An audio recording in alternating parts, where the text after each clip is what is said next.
breaking news. Nako po mga kababayan, tila naninilikado si BBM ngayon.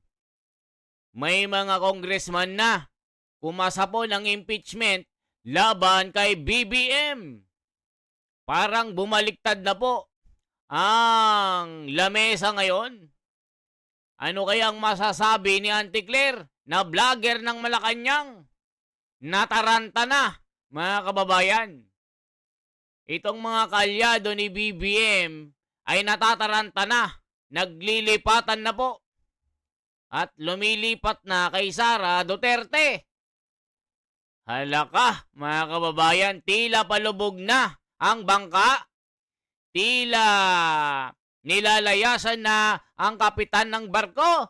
Totoo kaya ito, mga kababayan, ang lahat ng yan? Pakinggan po natin. Ano po ang masasabi ni Auntie Claire na vlogger na tagapagsalita ng Malacanang? Ito po, nataranta nga po. Ito. Magandang umaga sa pinakamagandang undersecretary sa Malacanang. Ewan ko lang kung may kukontra, ha? Undersecretary Claire Castro ng Presidential Communications Office. Yusek Claire, good morning po. Yes, good morning Alvin at good morning sa lahat na nakikinig at nanonood sa iyong programa. Magandang umaga po. May Maraming kukontra ba? tututol, daming maganda doon. Maraming kukontra? Oo. Aba, ay pakita mo muna sa akin para malaman natin kung talagang may basehan ang pagtutol at object. Kasi i-overrule natin yan, Yusek, ha? At parang narinig ko yung boses mo nung Sabado, nandito ka rin pala sa himpilan namin nung Sabado, no? 4 alas. Oo. Anyway, Yusek, pahingi kami ng reaksyon kasi sabi ni Congressman Arce, mukhang may maghahain ng impeachment complaint laban sa presidente. Well, anyway, siguro kasi yun lang ang magiging panangga nila if ever magkakaroon man ng pagsasampa ng another impeachment complaint laban sa vice presidente. Taktika. Ganun lang, siguro. Taktika, kasi sabi niya, ang atin na dinig at nabasa natin, ito ay galing sa supporter ng vice-presidente o mga Duterte. So, taktika to. Inalok daw siya. Sabi ni Arce, inalok daw siya pero hindi naman daw siya gagawa ng hakbang para siya mag-sponsor. Pati na yung kay Vice President Sara Duterte, which means both the highest leaders of the land will face separate impeachment complaints. Yun yung nakikita niya. Kasi sabi nga niya, sa ibang interviews niya, parang hindi yata maganda kung si VP Sara lang ang kanilang i-impeach or sasampa ng impeachment complaint. So kung meron man, sa kanya na ring idea, tingin daw niya dapat din masampahan ng impeachment complaint ang Pangulo ngayon. So ibig mo sabihin siya din pala nag-broach ng idea na dapat Yes. Nadinig ko sa interview niya. so pero hindi naman, hugas kamay naman siya. Sabi niya, hindi naman akong mag-sponsor. Inalok ako pero ayaw ko nga eh. Sabi niya ganun. Baka kaya siya nalapitan ng mga Duterte supporter dahil nadinig sa kanya. Pero paano ang magiging epekto niyan? Halimbawa na, pagpalagay natin, matuloy nga, no? May impeachment complaint laban sa presidente. How will that affect his work as current president? Ang Pangulo, hindi magpapa-apekto yan kasi alam naman niya na wala namang magiging basihan para sampahan siya ng impeachment complaint.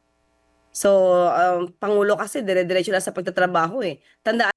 Mga kababayan, no? So sinasabi ng Auntie Claire, wala daw dahilan para ma-impeach si BBM. Mga kababayan, kayo na humusga. Wala bang dahilan para ma-impeach itong si BBM? Anong gusto nyo? Pamimiliin ko kayo. Sino ang gusto nyong ma-impeach? BBM or Sara Duterte? Mag-comment po kayo mga kababayan kasi ayon kay vlogger ng Malacanang, wala daw dahilan para ma-impeach si BBM. Naniniwala ba kayo sa vlogger na ito, mga kababayan? Ito daw ay taktika lang ng partido ni Sara Duterte. Halaka, mga kababayan. ito bang mga pag-iimbestiga ng flood control? Ito bang mga pangako niya na 20 pesos sa bigas hanggang December 31 ay may makukulong na mga politiko na sinasabi niya dito, oh, huwag kayong mag-alala, huwag kayong mataranta, huwag kayong magmadali. Minamadali na namin. Bago mag-15, may makukulong. Ayun, paggising ko, wala. Hinanap ko kung may nakulong kahit sang balita. Binuksan ko yung TV, radyo, wala.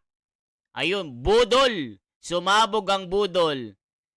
Nangako ulit, sabi ni Vince Dizon, huwag kayong mag-alala, may December 25 pa.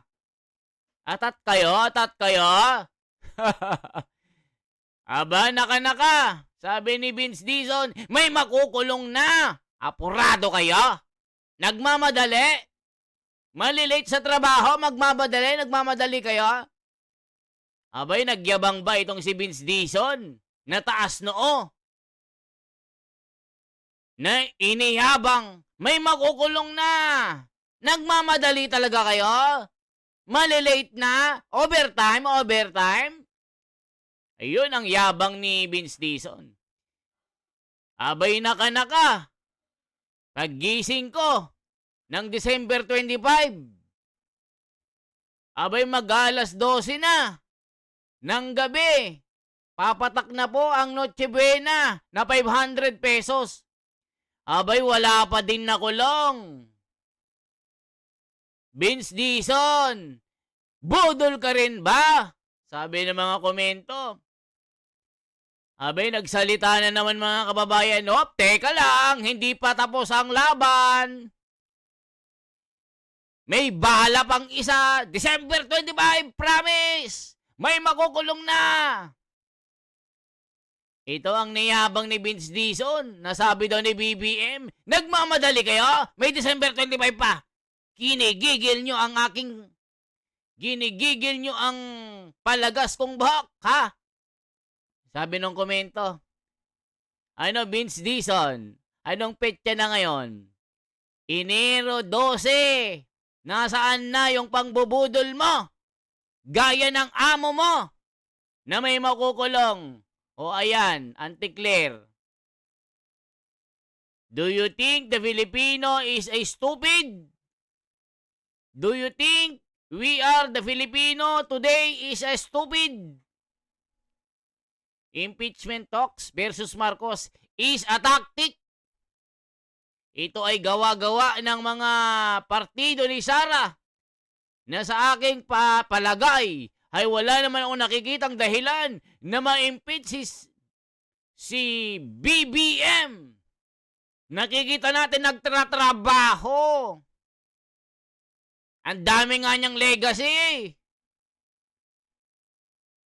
Ayan mga kababayan. Petsa Enero 12 na. Matindi po ito. 1 taon na po ng rally ng kapatiran noong no to impeachment trial with BP Sara. Ayan. Wala pang nakukulong sa flood control. Ngayon, ang tinutumbok, tinatarget, sino? Si Libiste. Kung sino yung pumuputok. Si Kiko Barsaga. Itong mga lumalaban sa korupsyon, sila Romeo Poquis, na alamat duro ang ginawa. Anong ginawa? Wala. Pinadakip, pinaresto. Yun ang legacy, Auntie Claire. Ginigigil mo na naman si Pedring ng San Fernando, Pampanga. Ginigigil mo ako, puro ka budol. Mula paa hanggang noo. Hanggang kulubot na muka. Budol ang ginagawa nyo dyan sa palasyo. Ayan mga kababayan, galit na galit ang mga komento. Tuloy pa natin. Natin, ano ba ang ibinabato sa kanya, yung 2025 budget? January pa lang, hindi ba umaalma na siya sa nangyari doon sa kanyang budget? Ang sabi nga niya ay na parang hindi na yung budget na kanilang pinropose. at inalagaan niya ang pondo na ito.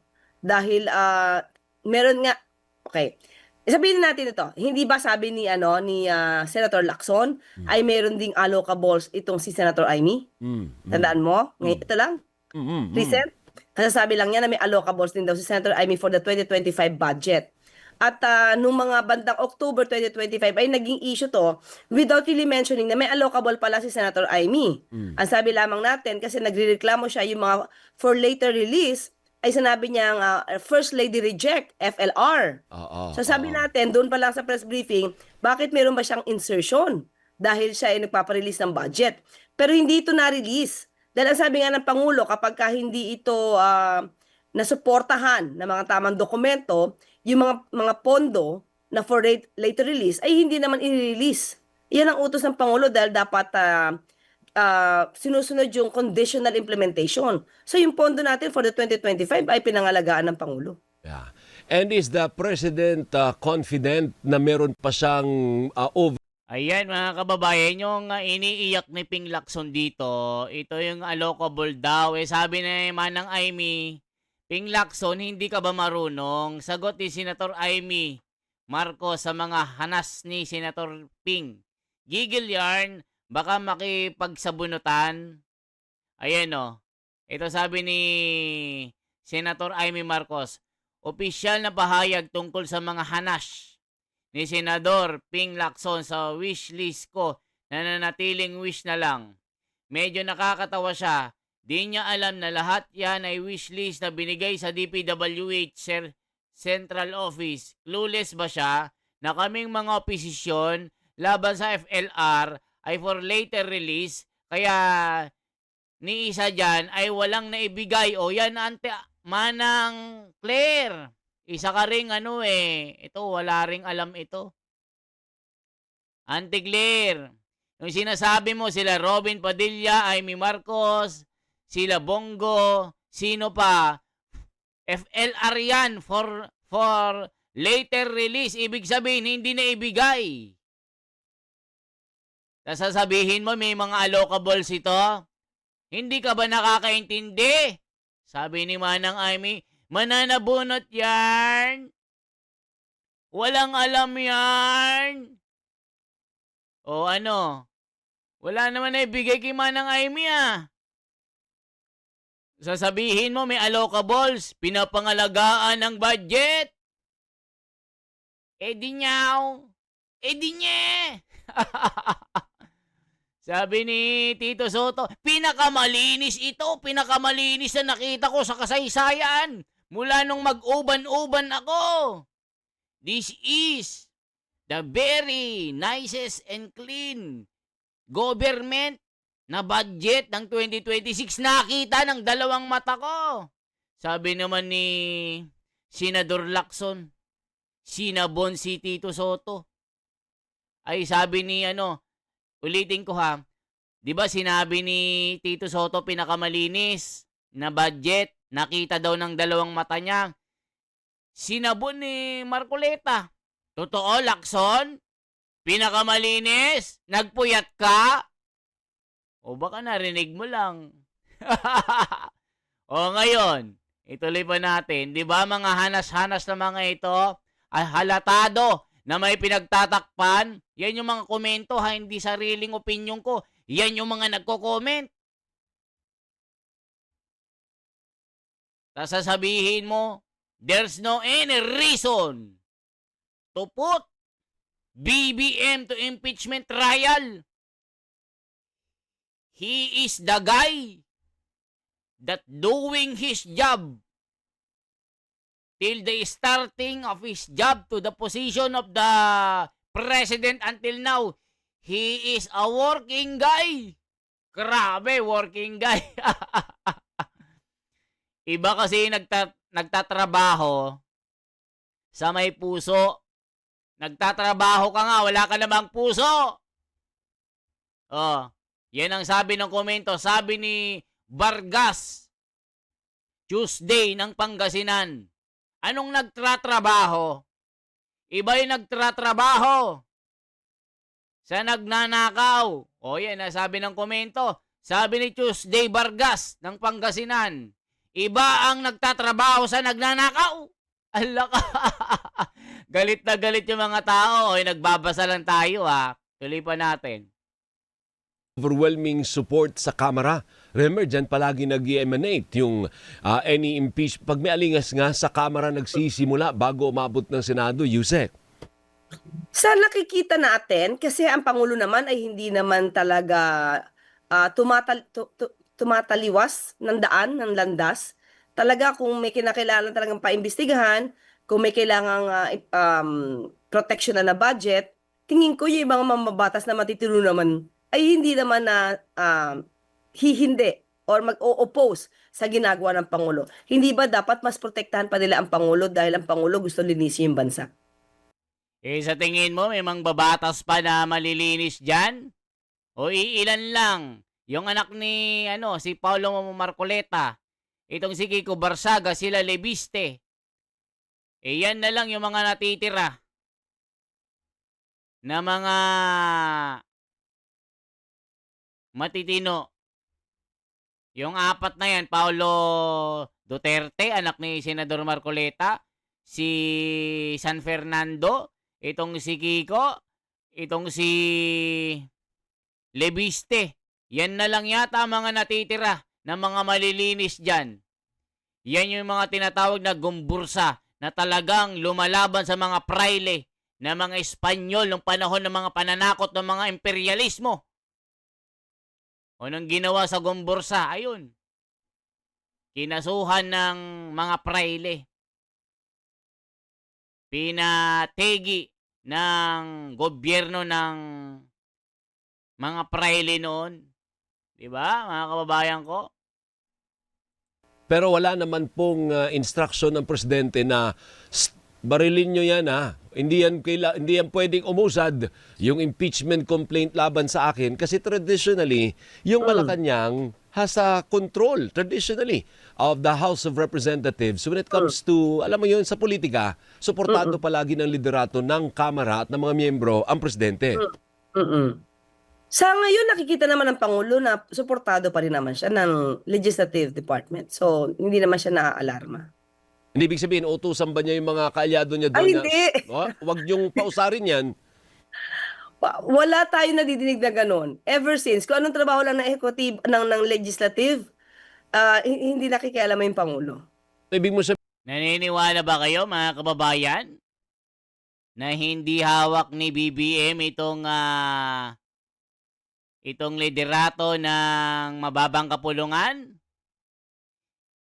Mga kababayan ko, naniniwala ba kayo na hindi niya hawak ito? Isumbong mo sa lolo mong panot, sabi ni Jason Sonsa ng Tarlac. Ayan, dami nagko-comment. Ilan yung viewers natin? 25,000 viewers. Grabe dami. sabihin, Yusek, kung may magfa-file at may mag-sponsor, so be it. Haharapin ng presidente yon, haharapin ng mga abogado niya at ng mga supporters niya dyan sa Kamara kung meron mang impeachment complaint. Kung yun ang proseso, ever since, ang Pangulo naman ay proseso. Igagalang niya kung ano sinasabi ng konstitusyon, igagalang niya kung anong nararapat na proseso. So, hindi naman para makialam. Kasi trabaho yan ng legislative, ng Kongreso. So, baka lalabas yan, diktador siya. Tama. O, puntahan natin yung isang issue ng Independent Commission for Infrastructure. Sabi ni Senator Amy, nakatanggap siya ng impormasyon na bubuwagin na ang komisyon sa February. Totoo ba yon? Wala pa tayo natatanggap na anumang impormasyon patungkol dyan. Hindi ko na alam kung saan ba nanggagaling ang kanyang mga kwento. So, tignan na lang natin. Wala eh. Wala akong masasabi patungkol dyan. Kasi patuloy pa rin nag-iimbestiga. Kahit na si Atty. Hosaka ng ICI, wala naman natatanggap na anumang impormasyon patungkol dyan. Pero in fairness, yung from the very beginning, hindi din naman talaga parang permanent o forever yung ICI. Hindi naman ganun ang pagkaka-envision nun unless there's going to be a law that will establish it permanently and strongly for that matter. Mga kababayan, may nangyari ba sa ICI, yung Independent Commission for Infrastructure?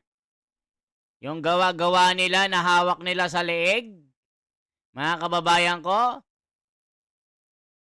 magkomento kayo, may nangyari ba dito? Wala!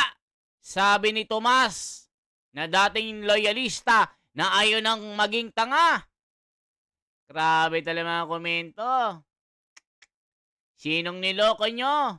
Lolo nyong panot? Isumbong nyo sa lola nyong hindi nagpapanti. Grabe mga ito, mga kababayan ko. Ano sinasabi ng mga komento? Ito bakit imbes ipakita ang pagpapakumbaba ng mga politiko para sa ikakaayos bansa, pinapakita pa nila kung sino mas matapang, kung sino masusunod, hindi mamamayan. Ang pinaglilingkuran, sariling kapakanan lang ang inaatupag. Ginagawa na lang na laruan ang impeachment. Wala na kasi kayong maisip na paraan para mapatalsik si BBM. Ang ganda ng performance si BBM at umaangat na ang PH. Ayaw nyo yatang umasenso ang PH. Mga kababayan, sabi ng loyalista nga na nagkokomento na bulag, ginagawa lang daw na laruan ng impeachment. Si BBM daw ay pinaangat ng sobra ang pamumuhay ng Pilipinas. Ayaw nyo bang umangat ang Pilipinas sa pamamagitan ng liderato ni BBM? The working president, the best president that we ever had, that we ever have. Parang baliktad ka naman. Loyalista yarn, bulag yarn. Nakakaloka mga loyalista nga, maligo-ligo nga kayo, nakakabwisit kayo. Mga kababayan, manggigigil ka na lang sa mga ito. Ano kayo nakain ng mga ito? 20 pesos yan na bigas. Pinakamaganda. Oh my God, it's a sin to tell a lie. Oh yan, Auntie Claire. You tell a lie again. Tama lang po, Atty. Castro, ang sinabi. Hindi pwede madaliin lahat ng iniimbestigahan para hindi masabotahe ng mga DDS. Ayan, mga loyalista nga. Grabe si Sara, ang tapang niya. Sana noon pa wala binoto sila kasi ang ugali nila, matapang, ayaw nila mag-alis sa kapangyarihan. Ayan, yung mga loyalista nga, mga kababayan. Loyalista nga, gumising kayo, maligo-ligo kayo. Good morning, Auntie Claire. Kailan ka magre-resign? Ikaw na yata ma-impeach. Tinatawanan na lang itong si Auntie Claire kasi nga, always tell a lie. Mga kababayan, ay nako Auntie Claire. Kailan ka maliligo? Sabi ng mga nagkokomento. Loyalista yan, di naliligo. O yan nagbabasa lang tayo ng komento. Kasi may mga iyakin na balat sibuyas O, wag kayong pumunta sa gobyerno kung kayo ay mga balat sibuyas.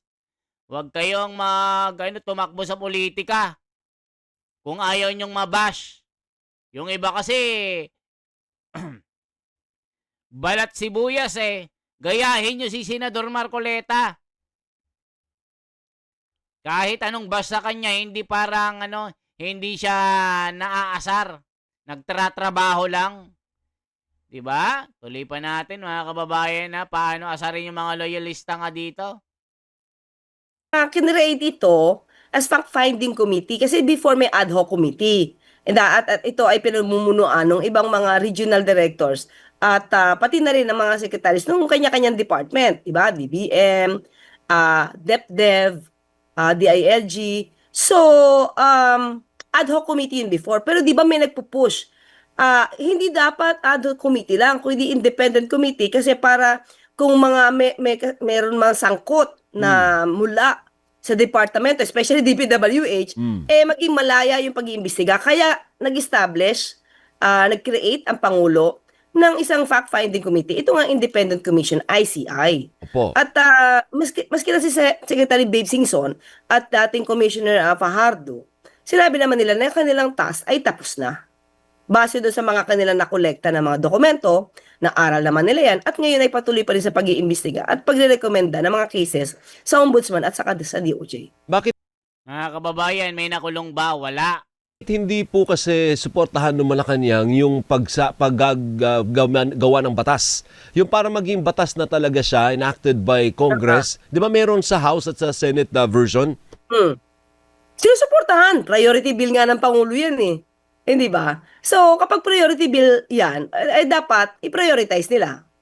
So, nasa kanilang kamay na yun kung paano nila ito ayusin nang hindi ura-urada. Dapat ang pagsasagawa ng batas ay talagang pinagdidebatihan. Hindi kasi magiging maayos ang isang batas kung laging ura-urada yung paggawa.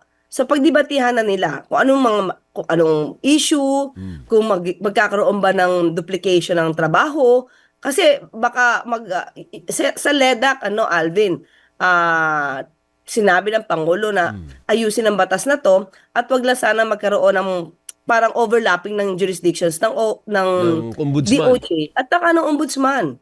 Kasi baka mag-overlap sila eh. And at the same time, pag nag-overlap yan at ma-question ang constitutionality niyan, mas magkakaroon ng problema. Opo. So, ayusin nila. Nasa kanila po yun. Kung gusto, at kung priority bill naman din to ng House at ng Senado, mas mapapadali ito sa pamamagitan ng kanilang pag-schedule. Now, I was thinking if the President is going to certify it as urgent. Kasi tama yun. Para sa kanya, priority ito. Pero yung may technical process dyan, na kapag sinertify niya as urgent, mas short circuit yung ibang proseso, di ba?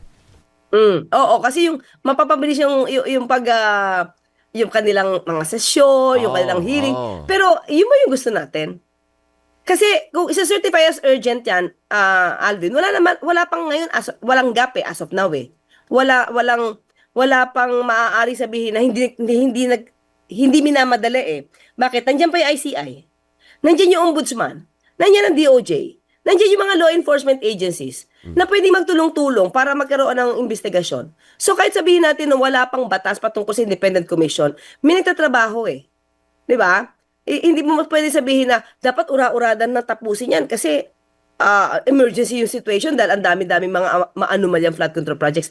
Pero meron Ombudsman eh, may DOJ, may ICI eh. So with that, O mga kababayan, alam niyo naman ngayon, kahit may ICI, DOJ, wala namang ginagawang ombudsman. Sabi nila, puro pagtatakip. Sabi ni Kiko Barsaga, mga kababayan, dito. Sabi ni Kiko, I will not be signing the impeachment complaint against Vice President Duterte. While I agree that her usage of confidential funds must be investigated, President Marcos is spending billions of public funds in order to bribe Congress into voting for VP Duterte's impeachment is ultimately a far greater crime than anything VP Duterte is accused. Ayan mga kababayan ko. Yan ang sabi ni Kiko Barsaga. Meron pang banat si Kiko Barsaga na si BBM daw ay wala man lang isang napakulong na politiko, congressman man o senador ng issue ng flood control. Lumipas na yung December 15, 25 hanggang 31 ay ang iniimbestigahan pa si Lebiste. Anong klaseng pangulo ito? Sabi ni Kiko Barsaga. Mga kababayan, yun po ang sabi niya. 'Di ba?